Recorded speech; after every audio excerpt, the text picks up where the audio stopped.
Hello there.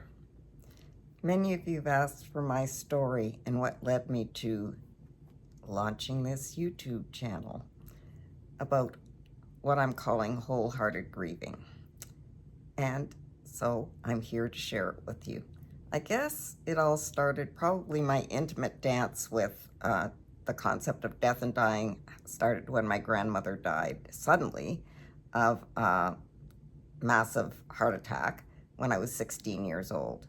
And she would, because of religious beliefs, something that entered into the equation then, needed to be buried within 24 hours of her death in a closed coffin. So there was a lot of things that had to do with my grieving that were connected with that led me to exploring the concept of death and dying and later studying at university. So catapult forward several years, and I've met Hubster, and we're in love, and we're marching forward together. And I mention love because wholehearted love is something that is profound in my grief journey.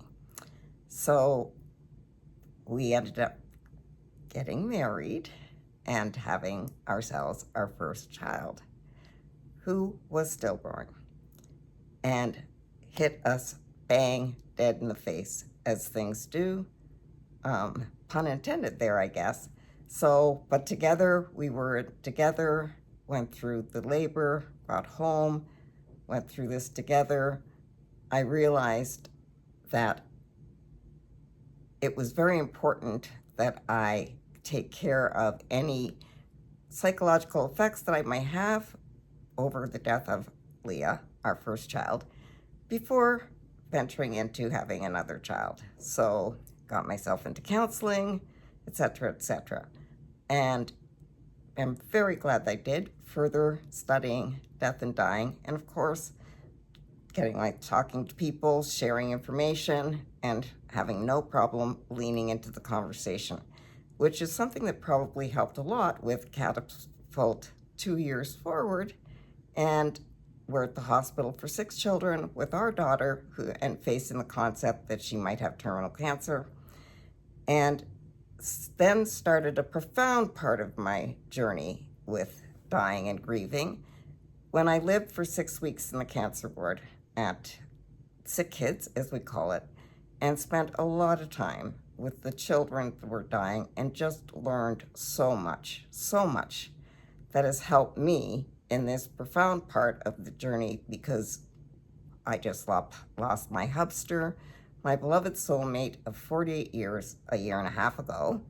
And with great love comes great sorrow. And those kids were the beginning of my learning about how you could have such great love for someone and do things for them. In this case, kids often hang on because it's their parents that can't let them go. And so they go through a horrendous amount of medical things that they might choose not to, this out of their own wee mouths, because of their great and profound love for their parents. So I saw that, and I saw profound love on the other side, and learned so much from it, incorporated in lives, talked to Hubster about it. Our story ended up with, thankfully, our kidlet, is like we call our second born, and survived and is a thriving adult of 37 years of age. So, learning from that, continuing to study, talking to people, I had the blessing, because it is a blessing, to be asked by several folks to be involved in their dying process. In many cases, it's because I can lean into the conversation, and being the analytical and loving to learn person I am, have had many of these conversations with folks about what it means, what this part of happens in this part of our life. I don't mean sudden death, although I've had those conversations as well, but in particular when it affects us where terminal illness is involved. So I've had many people whose families are not willing to let them talk about dying, ask me if I would sit with them and have those conversations. And those are it's such a grace and blessing to be involved in that part of life, as hard as it is for some folks, because we're not all processing wonderful stuff like my hubster and I were. Because for the most part, that's exactly what we were, and it is why I take this grieving to be, as hard as it is, and as much as I would rather have not been going through it this early at least, to be a profound gift. I've learned a lot, I continue to learn a lot, and I hope that a lot of that will be reflected in these videos as I go through sharing information that I'm getting from other folks, pointing out resources, being a Brené Brown apostle, because one thing that you'll see is that I infuse information about Brené Brown, which in the description I will start my links to her work. The first being, for everybody, this is the book I started with. It's called I Thought It Was Just Me.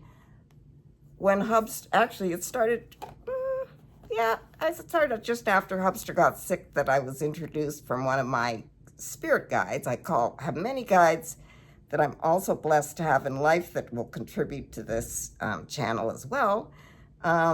Introduced me to Brené Brown, and I went into deep study, and one of the videos I will share with you, more than one, but in particular one profound moment that resulted between Hubster and I that changed the course of how we related to each other, and to wholehearted dying, a wholehearted dying process based on what I've learned in Brené Brown's work. So yes, I will be babbling a lot about Brené Brown and her work.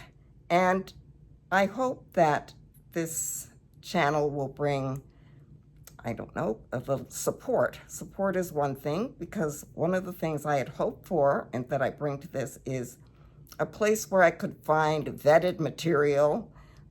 So I'm going to try and cover most of the topics that come up in my work as I continue on, because one of the things Hubster and I had is a death plan and a grief plan for me that involved not only having a grief therapist, which I do and love, invaluable work from my Jillian, but as well, we talked about what I would need to do in order to have that one foot in front of the other thing to start me going forward. And we went through and considered both the MAID, medical assistance in death process, and hospice. Hubster ended up in hospice, and we had 21 of the most profound days, and I will go into that in yet another video or two. But one of the things, because people at the hospice lived and breathed almost all of the very values that we want: inclusion, compassion, empathy, love, caring, community. I could go on. We decided that, and that I needed to do something that would be walking in light and love, that I would volunteer, offer to volunteer at hospice, which has led to that, and just by virtue of who I am and the work that I do in the community, has led to me doing more and more work and now training to be a doula. So I hope that I can provide some of the hub of information that I had hoped to find, and that as I continue on this journey, I already have a couple of other caregivers who are interested in providing content, so that I can share some of that content with you as well, and help you, I hope, find the path to what I call wholehearted grieving. Because with great love comes great grief and great sorrow. But I wouldn't have given up that great love for anything at all in this world. Go with light and love.